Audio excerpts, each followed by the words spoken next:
Today, Jesus in the gospel talks to us about immediacy. In other words, he talks to us about when we should do something. When we are baptized, we are given a challenge. We are made part of the priesthood of the faithful.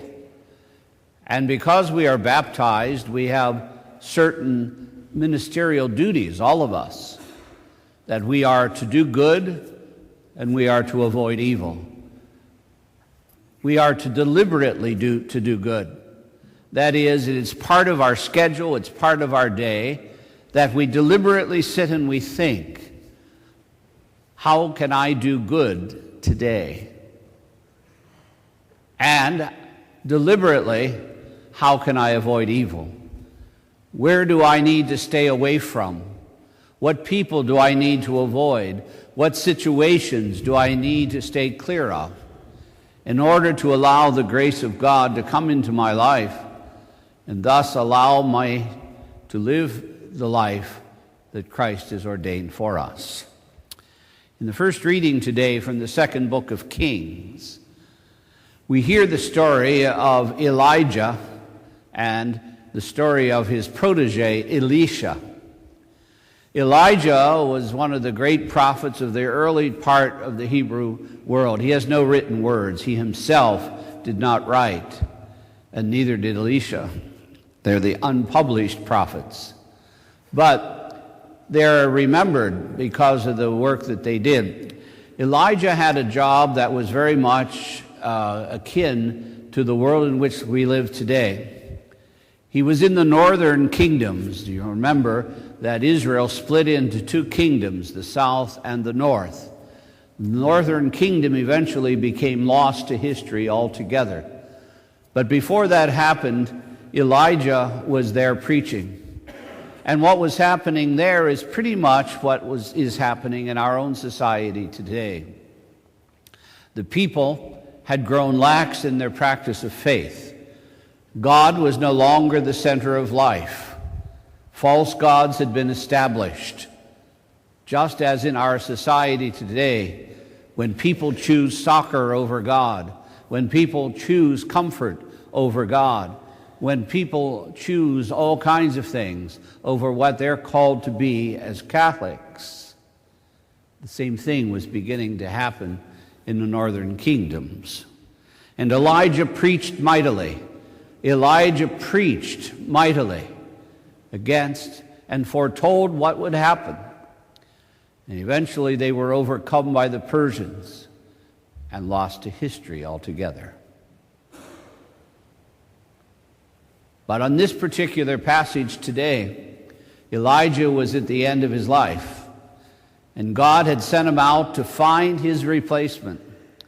And so he was walking around in the northern part of what is today Palestine, and he came upon Elisha.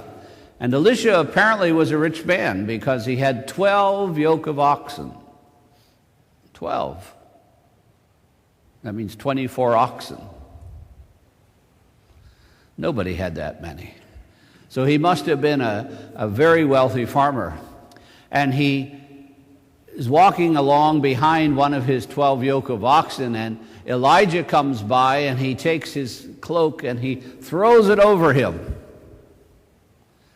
which was the sign that he has been chosen. When you're baptized, the white garment is taken and placed over you to show that you are chosen. Now, Elisha eventually went and he followed Elijah, but he didn't do it immediately. He said, I want to go and I want to kiss my father. And then he killed one of the oxen and they had a big feast. And you can just see old Elijah standing there going, when's he coming? This younger generation. God called him, but he's eating. But eventually Elisha comes. Then in the New Testament today, Jesus says, and this is a direct reference, I think, to this, anyone who puts his hand to the plow and then looks back is not worthy of the kingdom. So what he's saying to us is this, that the moment of grace is now, that we don't get tomorrow, we only get now. And the Lord has called us now. The Lord has called each of us to be prophets. The mantle was placed on us at baptism. And this day, there will be people with which you will encounter, people who need to hear about Christ. Not necessarily about through your words, but through your demeanor, through your actions, through your kindness, through your generosity, through your compassion, and through your concern.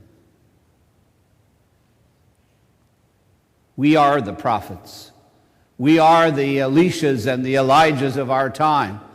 And our society is being rocked more so than ever before. Something that we in our generation have never experienced. The barbarians are at the gates. And it's up to us to preserve the truth. It's up to us not to confuse what is good with what is bad. Because there are people in the world who would try to convince you that something that's evil is really good. Happens all the time. It's called advertising. This is good for you, but now, if you take this, you might have strokes, and you might fall over, and your arm might fall off, and your hair will fall out, but this is good for you. Constantly trying to make what is false to be true. And our society has done this to such a degree now because of media, because of the immediacy of advertising, that we're somewhat confused as to what is good and what is evil. The world needs our prophecy. The world needs you to speak the truth by the way you live. The world needs you to speak the truth by it seeing you put God first. The world needs you to speak the truth.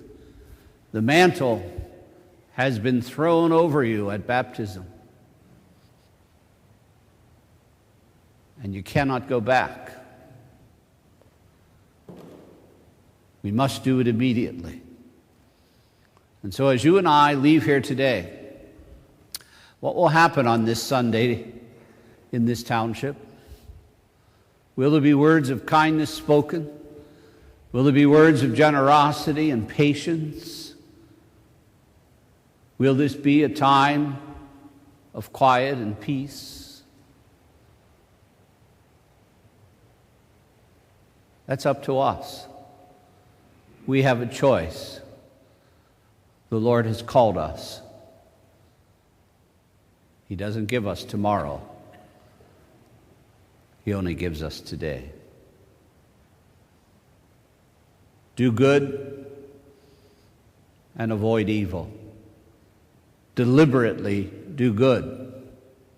And deliberately avoid that which you know will lead you nowhere. Which means that you might have to stand up and turn the television off. Which means that there are certain places and people you need to avoid. But let us start today. Let us bring the message of Christ to others. Let us bring patience, beginning in the parking lot, to the people around us. The mantle has been cast upon us all through baptism.